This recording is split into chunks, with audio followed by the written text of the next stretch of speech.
Bon, suite à la mobilisation générale lancée par le président Félix Antoine Tshisekedi de la République démocratique du Congo, qui, nous le savons tous, actuellement est lourdement attaqué, notamment dans l'Est, plus précisément à Goma, par les agents de M23 soutenus directement par Paul Kagame, le président de la République a lancé une mobilisation générale.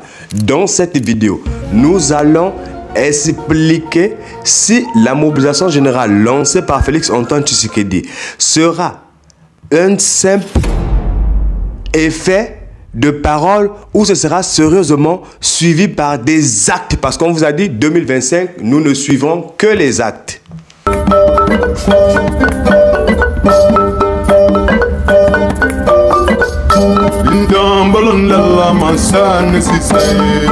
Mesdames et messieurs, bienvenue sur la Chicotte TV, la seule chaîne panafricaine présentée par votre humble serviteur Big L. Alors ici, nous traitons exclusivement les sujets qui concernent le continent africain. Quelle que soit la nation, on passe au crible toutes les nations africaines. Nous n'avons pas de frontières. De toutes les manières, le continent il nous appartient. Les chicoteurs eux-mêmes, ils le savent. Bon, depuis un moment, on sait déjà ça, hein, que les agents de M23 ont récupéré la ville de Goma. Lui-même, Colonel Nanga, le patron de l'Alliance du fleuve du Congo. Donc, le M23, les agents de Rwanda et tout, ceux qui foutent la merde, ils ont fait une déclaration. Ils ont dit qu'ils ne vont pas s'arrêter à Goma. Ils iront directement jusqu'à la capitale Kinshasa. Ils veulent récupérer toute la nation, diviser la nation en trois et faire ce qu'ils veulent après. Est-ce que la mobilisation générale lancée par Félix Antoine Tshisekedi sera réellement suivie? Est-ce qu'il s'est donné les moyens? Quand il nous dit comme ça qu'il va lancer une offensive, hein, une offensive dans laquelle les agents de M23 vont avoir de lourdes pertes. Nous, on attend toujours, mais c'est ce qu'on le souhaite. Mais nous sommes aussi obligés de venir avec des propositions. Parce que Félix Tshisekedi nous a dit seulement qu'il y a la mobilisation générale, qu'ils ont déjà tout prévu. Peut-être que le chef de l'État, il ne peut pas venir donner comme ça les plans, sinon l'adversaire sera déjà bien évidemment informé de ce qui va lui arriver. Nous ne sommes pas dans les cache-cache. On va vous dire clair et net. La première des choses, c'est de faire une déclaration de guerre pour mobiliser le pays, pour mettre le pays dans une économie de guerre. Que là, on sent que c'est tendu. C'est ce qu'on... Parce qu'il y a d'autres encore qui pensent que c'est la blague. C'est pas possible. Il faudrait mobiliser toutes les forces de la nation à travers une déclaration claire et nette. Cette déclaration, je peux vous la lire. C'est en 2-3 mots. La République démocratique du Congo, ayant constaté depuis des décennies qu'elle s'est fait attaquer, notamment à Goma et dans toutes les villes du sud et du nord de Kivu, Bukavu et tout le reste, Rubaya, elle a décidé de lancer une offensive en déclarant une guerre frontale ou une opération spéciale contre, en liste, le M23, les 4000 ou 5000 agents rwandais qui sont à Goma. C'est ça. Et on lance une mobilisation où on décrète un couvre-feu sur tout le territoire. C'est pas ça, c'est pas ça, c'est pas ça, c'est pas ça. Parce que Félix Tshisekedi, il y a une photo qui nous a fait peur. Je vous affiche d'abord la photo là. Ouf. Main dans la main. Main dans la main. En tout cas, nous savons que c'était des amis depuis longtemps. Mais aujourd'hui, la présence de M23 est lourdement constatée à Goma. Toutes les images, je vous place les images, hein, avec toute leur présence. Ils ont récupéré tout le terrain. Aujourd'hui, ils veulent arriver jusqu'à Kinshasa. Ils veulent arriver jusqu'à Kinshasa aujourd'hui. Est-ce que Félix Antoine Tshisekedi a prévu les fonds supplémentaires pour les forces armées de la République démocratique du Congo afin de défendre la nation?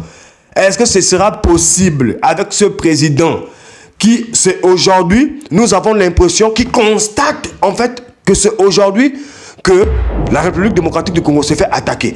Depuis longtemps, le M23 contrôlait déjà certaines villes. On avait cité, on avait listé. À chaque fois que des villes tombaient, dans le nord Kivu, on listait. On faisait des vidéos pour interpeller. On faisait des vidéos pour interpeller. Aujourd'hui, on a l'impression qu'ils découvrent cette situation. En étant président de la République, dans lequel c'est son deuxième mandat. Son deuxième mandat. Et on va nous dire qu'il n'est pas dans ce plan-là. Dans ce plan d'extermination et de division de la République démocratique du Congo. Est-ce qu'il n'est pas un maillon dans ce plan-là? Parce qu'il vient nous jouer aux inconnus. Il vient nous faire aujourd'hui la mobilisation générale. Mais avant que Goma ne tombe, il fallait lancer déjà une mobilisation générale. Tous les experts le disent. Que Goma allait tomber tôt ou tard. Parce que le nouveau contrat que M. Paul Kagame a signé, c'est le contrat où il reçoit que des armes sophistiquées, où il donne ça comme ça aux agents du M23. Et eux aussi sont lourdement armés. Plus que les forces armées de la République démocratique du Congo. Parce que Antoine Tshisekedi part demander les armes à la France qui refuse de lui remettre les armes. Il demande à l'Angleterre qui refuse de lui vendre les armes. Il n'est pas demander aux autres. On a vu tout récemment. Ça, c'est privé. Les Roumains, 2000 ou 200 comme ça, Roumains. Ils ont été attrapés à Goma. C'est des choses comme ça. Que de faire une mobilisation générale, augmenter les salaires pour les frères qui défendent la nation. C'est l'argent qui part jeter dans des personnes qui ne peuvent même pas nous aider à défendre le pays. En tout cas, nous on va s'arrêter là pour aujourd'hui. On attend de voir les actes. Hein. On attend de voir les actes. Mais pour le moment, ce que nous savons, c'est que Goma est entre les mains du M23 et de Paul Kagame. Ça veut dire déjà premièrement. C'est-à-dire qu'il faut aussi faire une répercussion de toutes les conséquences de cette décision. Goma, mais c'est l'un de nos droits au Congo qui est lourdement chargé en ressources naturelles et en ressources minières. Mais c'est incroyable. Ça veut dire que Paul Kagame vient de mettre la main sur minimum, je vous dis bien ça, 6 000 milliards de dollars liés à l'exploitation des ressources minières à Goma. C'est ce que Paul Kagame... Attends, je vous dis bien ça. Hein. Il faut sérieusement, pas seulement annoncer de nouvelles comme ça, mais il faut annoncer aussi les répercussions économiques liées à cette prise. La prise de Goma par les agents de M23 et de Paul Kagame. Mais attends, là directement, c'est un boost. C'est un boost. C'est un boost. Le nickel, le coltan, le cobalt, c'est là-bas. Ça à Goma, c'est là-bas. C'est là-bas. Toutes les ressources minières sont là-bas. Donc là, ils ont déjà mis la main sur ça. Ils ont déjà commencé à... Bon, ils avaient déjà commencé depuis longtemps. Hein. Mais là, c'est déjà comme si c'était légal. C'est déjà légal. On voit déjà des camions comme ça défiler la frontière depuis le Rwanda. Ils sont en train de défiler des camions entiers. Hein.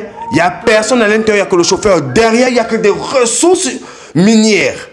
Ils ont déjà commencé. Parce qu'ils savent bien évidemment que forcément, tôt ou tard, un patriote congolais récupérera la nation et il va forcément lancer une sérieuse offensive. Le Congo, c'est plus de 100 millions d'habitants.